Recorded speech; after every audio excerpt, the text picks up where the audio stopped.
What's up, War Report family? We are back with another great edition of the Auburn Express podcast, powered by the War Report. Joining me today is one of my favorite guests from On3, JD Pickell. Let me bring JD in here. JD, man, how's your week going? Thanks for joining me. Man, better now. I know it's a big one at Jordan-Hare this Saturday. So I'm excited to watch it. Excited to watch the next evolution, if you will, of the Hank Brown era. And man, glad to be on talking some ball with you, brother. Well, speaking of Hank Brown, let's jump right in. Nobody thought we'd be here in week 4. Payne Thorne has been benched, and Hank Brown has his first SEC start ahead of him. Did you get a chance to watch Hank Brown against New Mexico? What did you see there from the young redshirt freshman that gave you maybe confidence or makes you worried going into this first SEC matchup? Yeah, well, I'll backtrack even a little bit and say, Mike, I was on the train of, hey, roll with Payton Thorne. You made him the starter for a reason. You didn't go to the portal for a reason. Like, hey, let's give him some time. And I think the fact that Hugh Freezes feels confident enough to roll with Hank Brown says a lot about how much talent they have on this roster that, like, hey, we're not going to play somebody at quarterback that can't distribute the football to all of these, future NFL prospects. So from what I saw from Hank Brown against New Mexico, it's New Mexico, so you try and obviously take it with a grain of salt, as you well know, Mike. But I think just the arm talent jumps off. I'm not an NFL scout or a big scout in general, but like I know what it looks like. I know what a ball jumping off of the hand looks like. And he had a couple where you're like, oh, okay, like if this is the jumping off point we're building on here, there's some juice there to work with. So I think that's enough to get the Auburn fans excited. Obviously, he's still getting those live bullets under his belt. And that's something that I think probably was a big factor in wanting to make him the starter against New Mexico to get him ramped up for this game and for the Oklahoma game on the horizon. But obviously a different kind of player than Payton Thorne. But if Hank Brown can just get the ball to playmakers, which sounds simplistic, like Auburn's going to be in good shape with all the juice they have on the outside. So, you passed the test. It was a pass-fail kind of test. It's not like a B, C, or D kind of situation for me just yet. Pass-fail. I think you passed the first test, Mike. Well, speaking of playmakers and their availability, this is the first week Auburn has to provide an availability report now. So we get one on Wednesday, and there will be an update. There'll be 2 more updates and a game day update, if I understand the rules correctly, on who's available. Cam Coleman sat out last week. It's big for Hank Brown to get Cam Coleman back this week. He wasn't available to him in his first start, but in his first SEC start, I see Cam Coleman making a difference here. What do you think?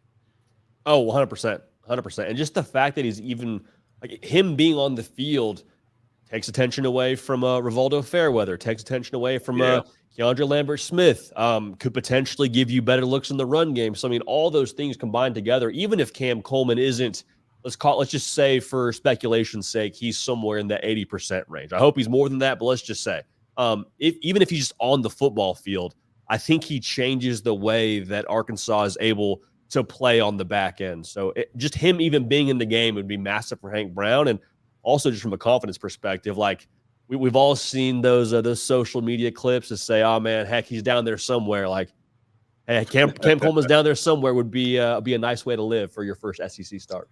It would be. And I know Hugh Freezes is going to be happy to have Cam Coleman back. JD, let's play a little buy or sell here. Okay. Buy or sell Cam Coleman over 3 touchdown passes this weekend. Ooh.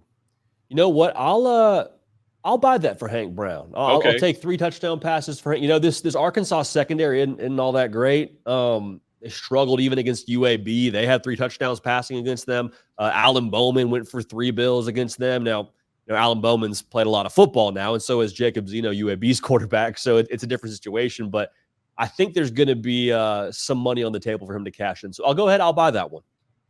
Okay. Buy or sell Auburn's rushing game over 150 yards on the ground versus Arkansas. Now, I want to note, right now, Arkansas currently has the 2nd best rush defense in the conference. I know we just got started here, but they did face Oklahoma State. What do you think about Auburn's rushing game? Yeah, I'm going to sell that one, not because I don't like what Auburn has in the backfield, but just because if I'm Arkansas, what you spoke to with their rush defense, then also the reality that the good folks out there in Fayetteville, they also understand that this is going to be Hank Brown's first SEC start. So I think they're saying, hey, if you're going to beat us, it's with your, first year starting quarterback. It's not going to be because you ran for $1.52 bills against us. So curious to see how they align against them. But like you said, having Cam Coleman in the lineup there, that would do wonders for the running game as well. But I'll go ahead and sell that one for now. Auburn's defense has struggled somewhat, maybe not in points per game, but they've given up some yards here.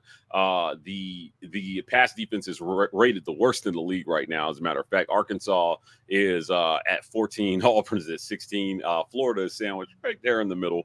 But buy or sell, Auburn, less than 21 points allowed in this one versus Arkansas. Ooh. I'm going to say, I don't want to sit on the fence here, so I'm going to sell that one, but only because I think Taylon Green is just a super talent. Okay. I will say, I think if you hold them to 24 points in this game, I think that's going to be good enough for Auburn. I'm sure we'll get to a pick in this game a little bit later, but I'll go ahead and sell that one. Jaquindon Jackson is a stud for them in the backfield. Like I mentioned, Taylon Green, he is like an Avenger playing quarterback. He's like 6'6" and jumping over people, the transfer from Boise State. So a lot of ability, I think, for Arkansas on that side of the football. I'll go ahead and sell the 21 points. Auburn has struggled with mobile quarterbacks here to start the season. Dampier ran crazy for New Mexico. The Cal quarterback was just mobile enough, but he was constantly escaping pressure and making plays. He was dropping dots. Buy or sell, Taylon Green over 80 yards rushing in this one. Ooh, I'll sell that one. I think Taylon Green has a good day at the office. 80 yards, though, I think would mean that Auburn kind of fell off the wagon a little bit defensively. I think something that maybe is worth monitoring here. If Auburn's able to have more success moving the football than they had in the Cal game, how much does that skew the numbers, statistically speaking, for the Auburn defense? Because I mean, we saw it a lot, like playing a lot of snaps out there, and I don't know the exact number, but it felt like the Auburn defense was consistently having to get back out on the field after turnover after turnover after turnover. So in this spot, I think they'll probably be able to hold Taylon Green to maybe even less rushing attempts in that respect. So I'll go ahead and sell the 80 rush yards there for Taylon Green. Going back over to Auburn on offense, buy or sell, Keandre Lambert-Smith is the leading receiver in this game to start SEC play. He's looked good so far to start the season. You know what? I'd love to take Cam Coleman if I knew without a shadow of a doubt we were getting 110% healthy Cam Coleman. I'd be tempted there. Yeah, I mean, I think this game has Keandre Lambert-Smith written all over it, right? I mean, he's the veteran that's transferred in. He's the mature presence you would hope in that wide receiver room. You got a young quarterback. Like, I think you lean on him, you go to him in this game, and I think he's the reason why Auburn has success offensively, in addition to hopefully the run game getting going as well. Yeah, it's he's listed as questionable. Cam Coleman is for this weekend. I think that he's going to try to go, but I think that we're going to see coaches play games with this availability report here. Sure. So that coaches have to prepare for everyone. That's it for buy or sell. I'll ask you for your pick here in a little bit. Let's play a little what if here, JD. What does Arkansas have to do to win this game in Jordan-Hare? Like, what happens if Arkansas wins? Does Auburn have to come back to the field? Does Arkansas have enough firepower on offense to beat the Tigers? I think they do. My question is, if you're Arkansas, is that there from the jump? I mean, Mike, you know this as well as anybody. I mean, Jordan-Hare, if it's a slow start for Arkansas and Taylon Green trots out there and throws a pick in one of the first couple of series, like, that thing could start to suffocate that Arkansas offense very quickly. So I think for Arkansas to win the football game, like, you got to walk into that thing and throw the first punch in that fight. And so I would love to, if I'm an Arkansas fan, see them be aggressive offensively, see Taylon Green get going in the run game a little bit early and kind of play games with the second and third level of that Auburn defense. If they get into a bind defensively because they're so worried about Taylon Green tucking and running it, and we got guys running wide open downfield, that could be the recipe for disaster if you're Auburn. So that means starting fast, Taylon Green getting cooking in the run game. Those two things I think could sort of snowball out of Auburn's hands and pretty quickly kind of minimize that home field advantage. Well, speaking of Auburn, what if Auburn wins? What do they have to do? What do you need to see from the Tigers to beat this? I got another interesting question for you about who needs this more. But like, how does Auburn win this game to start SEC play? There are not a lot of gimmies left on the schedule. Feels like this is a must win. Hey, help Hank Brown. Hank Brown, there's a reason why he's your starter right now because of the belief, I believe, around. I mean, not to say Hank Brown didn't outright take the job when it was up in the air, but there's a lot of belief around the rest of this roster, I have to imagine, to make him your starter.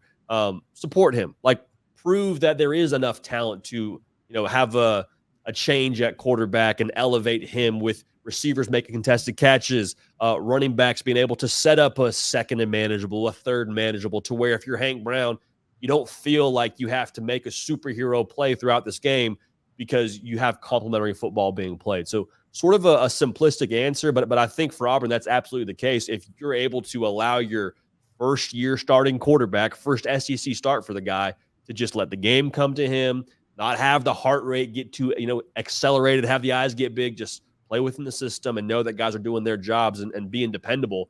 I think that ultimately is going to lead to Auburn kind of having that offensive machine working where they didn't have those hiccups with Peyton Thorne in the game, and he's making turnovers and things of that nature. So that's, to me, the big thing is elevating and supporting Hank Brown.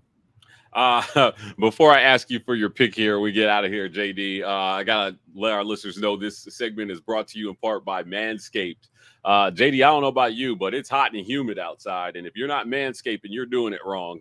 So do you want your grooming routine to be a one-and-done deal? I don't know if you do, but I don't. Well, the days of using the same trimmer for your face and private parts are over thanks to our friends at Manscaped. They've come up with the ultimate package to keep your hairs trimmed from 12 to 6. Introducing the Beard and Balls bundle featuring the Lawnmower 5.0 and the Beard Hedger. A trimmer for the moneymaker and another for the boys downstairs. Get 20% off plus free shipping with code RAPPORT at manscaped.com. That's 20% off plus free shipping with code RAPPORT at manscaped.com. Those ad reads always get me, JD. All right. Give me a score here before we get out of here. Who wins this one and why? I've got the Tigers 31-24. I think it's a game going into the fourth quarter. Home field ultimately pays off for Hugh Freezes. And I think that Auburn needs this game more than Arkansas. What do you think? What's your pick here? And Mike, we're in lockstep here. We're in lockstep. I have the Tigers 28-24. I went back and forth a lot on this one. The Taylen Green factor is absolutely there. Like there's a world in which Taylen Green just puts on the cape, and that's kind of the end of the day for Auburn. However, I think the defense is good enough. I think the offense will help them out enough. I think Hank Brown will play mistake-free enough football, and I'm too worried about that Arkansas secondary. It's one of those things too, Mike, where you ever just kind of feel bad about a pick, like you think you're on the wrong side of it. That's kind of how I feel, but with it being so early in the year, I'm actually like reverse psychology-ing myself to where I think I'm on the wrong side, which makes me think I'm on the right side. So if that's not too much mental gymnastics, we're taking Auburn. We'll take them in a 4-point game. Yeah, it's going to be tight. I think this one's going to be tight. Auburn has a lot to prove still offensively. I think we can both agree that the skill positions around the quarterback are better this year. You went out and you got the receivers that got blamed for everything under the sun. And then Cal gets here and you have a lot of the same issues that you had last year. So now only left to change really is the quarterback. And I think Hank Brown getting the ball out of his hands quicker, JD, will help with some of those offensive line struggles. Before we get out of here, JD, tell people where they can find you, man. And well, I appreciate it. One, I appreciate having me on. This is always a blast to talk football the way that I feel like college football fans want it discussed. Like, it's not the hot take deal. It's not the clickbait. Like, I just, really appreciate and admire the way that you cover the sport. But if you want to talk with us on our channel, the On3 YouTube channel, you can find us there. We're talking college football every day, talk a lot of Tigers. So more than happy to have anyone who's subscribed to this channel go check us out there, and we'll hopefully make you part of the community over there. Guys, that's it for another great edition of the Auburn Express, powered by the War Report. If you want more content like this, please hit like and subscribe. We are the War Report on every social media platform. TW Report on TikTok. We're signing off, and as always, War Eagle.